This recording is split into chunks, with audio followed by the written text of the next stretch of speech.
మిగతా అంశాలు చూద్దాం. ఎగువన కురుస్తున్న భారీ వర్షాలకు ప్రాజెక్టులో జలకళను సంతరించుకున్నాయి. శ్రీరామ్ సాగర్ కడెం ప్రాజెక్టుకు నీరు వదలడంతో కూడా అక్కడి నుంచి ఎల్లంపల్లి ప్రాజెక్టు నిండుకుండలా మారింది. ఇక ప్రాజెక్టు 40 గేట్లెత్తి అధికారులు దిగువ గోదావరికి నీటిని వదులుతున్నారు. ప్రస్తుతం 16.21 టీఎంసీలకు నీటి మట్టం చేరింది. దీనిపై మరింత సమాచారాన్ని మా ప్రతినిధి చంద్రశేఖర్ అందిస్తారు. కురుస్తున్న భారీ వర్షాలతోటి అయితే ఇటు గోదావరి పరివాహక ప్రాంతాలు అయితే నిండు కుండలా మారాయి. ప్రస్తుతం మనం ఎల్లంపల్లి ప్రాజెక్టు వద్ద ఉన్నాం. ఎల్లంపల్లి ప్రాజెక్టుకు అయితే భారీగా వరద నీరు చేరడంతో అయితే ఇటు ఎల్లంపల్లి ప్రాజెక్టు అయితే నిండు కుండలా తలపిస్తుంది.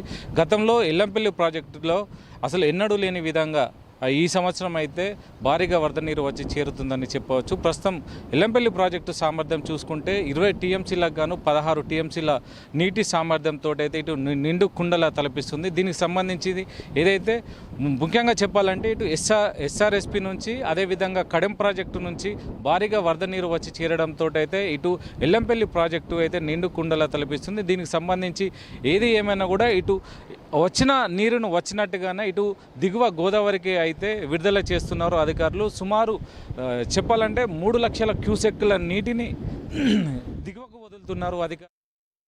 ఇన్ఫ్లో అవుట్ఫ్లో ఏది ఏమైనా కూడా ఇటు 3 లక్షల క్యూసెక్ల ఇన్ఫ్లో ఉన్నది, అదేవిధంగా అవుట్ఫ్లో కూడా 3 లక్షల క్యూసెక్ల నీటిని కూడా దిగువకు వదులుతున్నారు అధికారులు. దీనికి సంబంధించి ఇటు గోదావరి పరివాహక ప్రాంత ప్రజలను అయితే అప్రమత్తంగా ఉంచారు.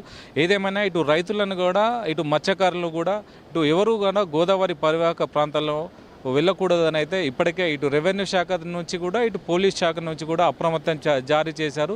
ముఖ్యంగా మత్స్యకారులు ఇటు చేపల వేటకు వెళ్ళకూడదని అయితే ఇటు అధికారులు అయితే జారీ చేశారు. దీనికి సంబంధించి ఎప్పటికప్పుడు ఇక్కడ ఉన్నతాధికారులు అయితే మానిటరింగ్ చేస్తున్నారు. ఏది ఏమైనా కూడా ఇప్పటికే వరద బాధిత ప్రాంతాల్లో ఇటు ఉమ్మడి ఆదిలాబాద్ జిల్లాలోని వరద బాధిత ప్రాంతాల్లో అయితే ఇటు మంత్రి ఏదైతే ఇన్ఛార్జ్ మంత్రి ఉన్నారో జూపల్లి కృష్ణారావు గత 2 రోజుల నుంచి అయితే ఇటు ఉమ్మడి ఆదిలాబాద్ జిల్లాలో పర్యటిస్తూ ఇటు వరదకు సంబంధించిన నష్టంతో అయితే ఇటు ఎక్కడికక్కడ ఇటు నిర్మల్లో కానీ ఇటు ఆదిలాబాద్లో కానీ ఈరోజు కుమరంభీం ఆసిఫాబాద్ జిల్లాలో కూడా ఇటు ఉన్నతాధికారులతో అయితే సమీక్షా సమావేశం నిర్వహించి వరద బాధితులకు అయితే ఏదైతే నష్టపరిహారం ఉందో దానికి సంబంధించి అంచనా వేయమని అయితే ఇటు అధికారులకు అయితే సూచనలు అయితే చేస్తున్నారు మంత్రి. ఏది ఏమైనా కూడా ఇటు వరద ఉధృతికి కారణంగా అయితే ఇటు గోదావరి పరివాహక ప్రాంతాల్లో అయితే భారీగా అయితే వరద నీరు అయితే వచ్చి చేరుతుంది.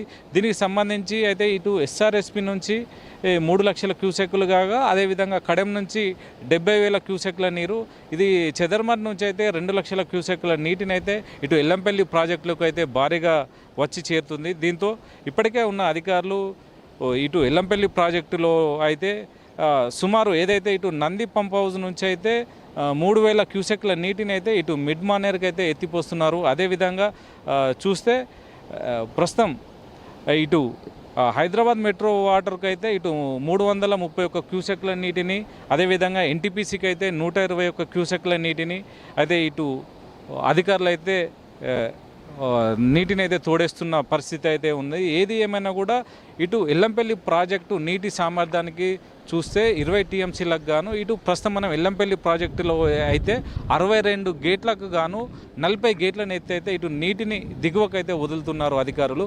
ఒకవేళ ఎల్లంపల్లి ప్రాజెక్టులో నీటి సామర్థ్యం భారీగా పెరిగితే ఉన్న 62 గేట్లను కూడా ఎత్తడానికైతే అధికారులు సమాయత్నం అవుతున్నారు. దీనికి సంబంధించి అధికారులు ఎప్పటికప్పటి క్షేత్రస్థాయిలో ఇక్కడే ఉంటూ దీనికి సంబంధించిన పూర్తి అప్డేట్ను అయితే అధికారులు అయితే చేరవేస్తున్నారు. ఏది ఏమైనా కూడా ఏ క్షణంలో అయినా ఒకవేళ ఎల్లంపల్లి ప్రాజెక్టు నిండు కుండల 20 టీఎంసీలకు చేరితే మాత్రం 62 గేట్లను ఎత్తడానికైతే అధికారులు అన్ని ఏర్పాట్లు అయితే చర్యలు చేపట్టారు. ప్రస్తుతం ఇది ఇక్కడ తాజా పరిస్థితి. కెమెరా పర్సన్ రాముతో చంద్రశేఖర్, ప్రైమ్ 9 న్యూస్, మంచిర్యాల జిల్లా.